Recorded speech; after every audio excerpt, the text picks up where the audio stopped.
আজকে সকাল সকাল দিতে আছি স্কুলে।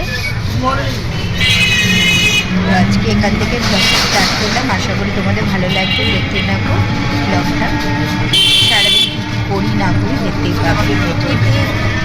গুড মর্নিং বলে গুড মর্নিং হাই করে দাও। তো চলো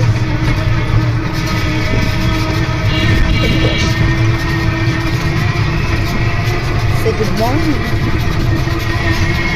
এনে 3 দিন তো ছুটি ছিল, শুক্র শনি রবি, তো আজকে স্কুল যাচ্ছে। কান্না করবে না, বাট দেখা যাচ্ছে। চলো যাওয়া যাক। তো মেয়েকে স্কুলে দিয়ে আমি একটু সবজি বাজার করতে যাচ্ছিলাম, কারণ যেহেতু কালকে রোববার ছিল, রোববারে আমরা বাজার করি। বোনের বাড়িতে গেছিলাম বলে বাজার করা হয়, সবজি বাজার করি। হাই ফ্রেন্ডস, তো অনেকক্ষণ আগেই মেয়েকে দিয়ে স্কুল থেকে চলে এসেছি। ড্রেস চেঞ্জ করা হয়ে গেছে, তারপরে এই বাসন টাসন মেজে যেটুকু বাকি ছিল সেগুলো কমপ্লিট করে তারপরে মাছ এনেছি, বাজার টাজার করে এনেছি। তাই বাজার টাজার কিছুটা ঢোকানো হয়েছে আর কিছুটা ঢোকানো হয়নি, এক ব্যাগ ঢোকানো হয়ে গেছে। যেহেতু কালকে বোনের বাড়িতে মনসা পুজো ছিল, সেজন্য আর কি বাজার করতে যাওয়া হয়নি। তা আজকেই আমি বাজার টাজার করে নিয়ে আসলাম। আর এদিকে আমার রান্না করলাম। রান্না হয়েছে এই কুমড়ো শাক করেছি, পাবদা মাছ ভেজেছি, আর ভাত তো আছে গরম গরম। ডাল করেছি, মুসুরির ডাল, আর হচ্ছে পাবদা মাছের ঝাল। পোস্ত বাটা আর সর্ষে বাটা দিয়ে করেছি। তো এই হচ্ছে আমার লাঞ্চের প্রিপারেশন হয়েছে। এরপরে ডিনারটা রাতে কি করব সে দেখা যায়। সকালে করেছিলাম আজকে বেলের শরবত করেছিলাম, আর কি করলাম, বেলের শরবত করেছিলাম, আর ছেলেকে টিফিন করে দিয়েছিলাম। আজকে পাস্তা ছিল, আর স্যান্ডউইচ, হাজব্যান্ডকে স্যান্ডউইচ করে দিয়েছিলাম, ডিম সেদ্ধ, চা, এইসব তো রয়েছে। তো যাই হোক, আশা করি ভালো লাগবে, দেখতে থাকো। আর কি কি করি সেগুলো তোমাদের সাথে শেয়ার করব। তো চলো ব্লগটা দেখতে থাকো। এরপরে মেয়েকে আজকে বাবা আনতে গেছে, এরপরে ছেলেকে আনতে যাব, ওই জন্য তাড়াতাড়ি কাজকর্ম কমপ্লিট করতে হবে।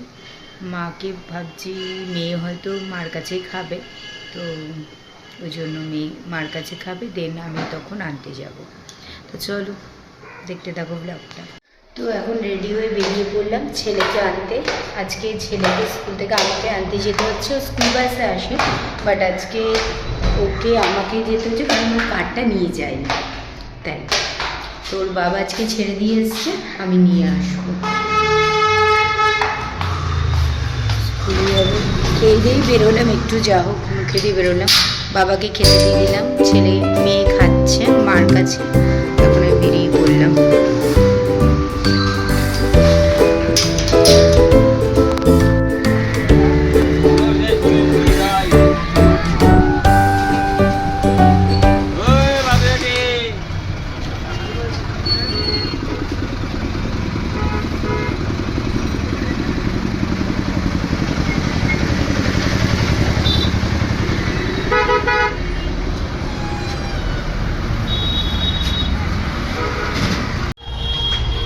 ফুল গাছের প্রতি একটা আলাদাই টান, আমার কেন অনেকেরই এরকম ফুল, মানে যারা শীতকালে গোলাপ দেখলে তো ইচ্ছে করে। তো যাই হোক, এখানে সোমবার করে বসে জিআইপির সামনে দেখছিলাম, ভাবছিলাম নেব, বাট এখন কী করবো, এখন তো যাচ্ছি স্কুল, সেই জন্য নেওয়া হয় না। তো ছেলেকে নিয়ে স্কুল থেকে চলে আসলাম বাড়িতে। এখন বাড়ির থেকে রওনা দিয়েছি, আর বাড়িতে বললাম তো স্কুলে আজকে বেশিক্ষণ দাঁড়াইনি, তাড়াতাড়ি করে ওকে নিয়ে চলে যাচ্ছি। মেয়ে বাড়িতে একা ছিল। বেসিক্যালি প্রবলেম হয় কি, আমার মেয়ে বাইরে বেশিক্ষণ থাকতে, যাই বাড়িতে যাবো, গিয়ে দেখি কী কী করি না করি দেখতেই পাবো। Good evening friends. তো এখন বাজে ঘড়িতে 8টা, ইভিনিংই বললাম, ভুল হলো, গুড নাইট বলবো না, পরে বলবো। তো যাই হোক, এখন আমাদের জন্য গুড ইভিনিং, কারণ সন্ধ্যাবেলা এখন চা করে রাখলাম। এদিকে টিচার আসে পড়াতে, তার জন্য একটু কফি করবো বলে দুধটা একটু জাল দিয়ে রাখলাম। আর এদিকে রাতে ডিনারটা বসিয়ে দিয়েছি, কারণ রাতের ডিনারে আজকে করব চিলি ফিশ। তো ভেটকি মাছে ফিলে ছিল, ভাবলাম চিলি ফিশ করে দিই, ছেলেরও পছন্দ হবে। আর আমার হাজব্যান্ড আবার পছন্দ করে না, সেজন্য ওর জন্য কিছু তরকারি করতে হবে। ও আর আমার বাবা মা বলল যে চিলি ফিশ দিয়ে খেয়ে নেবে, আর বাকি তো রয়েছে ফ্রিজে, কালকে ছোলার ডাল করেছিলাম সেটা দিয়ে আমার হয়ে যাবে। বাট ভাগে ভাগে আমি ভাবছি যে একেবারে ফুলকপির তরকারি একটু করব, মানে মাখা মাখা, সেটা হাজব্যান্ডের হয়ে যাবে, তো ওখান থেকে খেয়ে নেবো, দেখা যাক কী হয়। রাতেরটা রাতে, আর রুটি সঙ্গে রুটি থাকবে। তো এইদিকে এই চিলি ফিশ করব, তাই ম্যারিনেট করে রেখে দিয়েছিলাম। এদিকে তেল গরম করতে রেখে দিয়েছি, এখন মাছগুলোকে ভেজে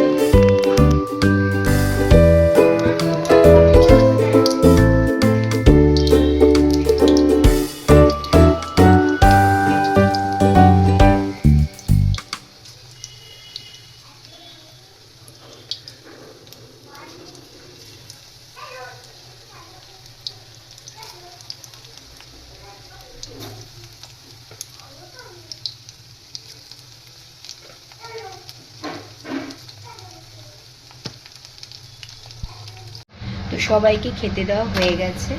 তো এখন বরের আবদারে, বর বললো আমাকে একটা চিনির পরোটা করে দাও। আমি দিই না, মানে পরোটা মানে আটা দিয়েই করে দিয়েছি, এই চিনির পরোটা করে দিলাম।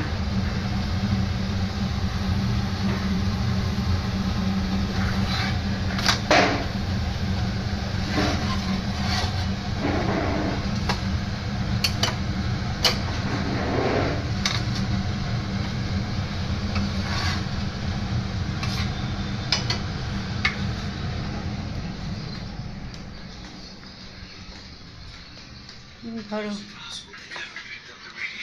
ধরো, ওঠো। এটা বলে চিনি নেই, তাই চিনি নেই, দেখো কি আছে, তুমি ওঠো।